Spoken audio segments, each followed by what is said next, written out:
नमस्कार दोस्तों, आपका एसके एजुकेशन चैनल पर हार्दिक स्वागत है। आज बात करेंगे हिंदी में शब्द शक्ति के बारे में।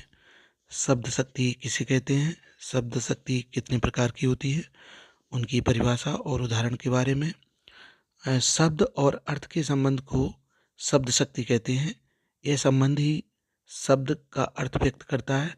और शब्द शक्ति होती है 3 प्रकार की: अभिधा, लक्षणा और व्यंजना। अभिधा शब्द शक्ति शब्द और अर्थ का साक्षात संबंध अभिधा कहलाता है। परंपरागत रूप में प्रचलित मुख्य अर्थ का बोध कराने वाली शब्द शक्ति अभिधा शब्द शक्ति कहलाती है। मतलब जैसा बोला जाए उसका वैसा ही अर्थ, मतलब मुख्य अर्थ, मुख्यार्थ जहाँ पर होता है वहाँ पर अभिधा शब्द शक्ति होती है। जैसे श्याम का अर्थ काला है, तो यहाँ पर सीधा सीधा जो परंपरागत अर्थ है वही निकल रहा है, तो यहाँ पर अभिधा शब्द शक्ति होगी। दूसरा जो शब्द शक्ति है वो है लक्षणा।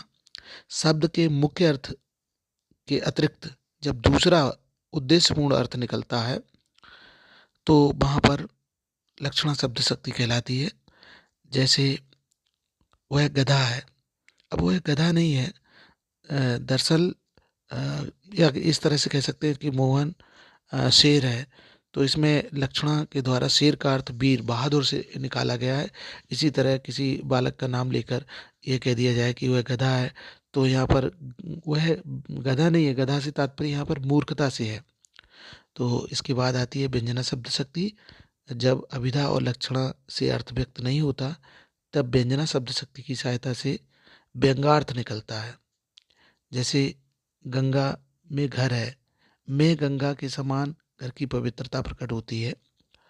तो इस तरह से शब्द शक्तियाँ 3 प्रकार की होती हैं, और ये शब्द शक्तियाँ अभिधा शब्द शक्ति, लक्षणा शब्द शक्ति और व्यंजना शब्द शक्ति।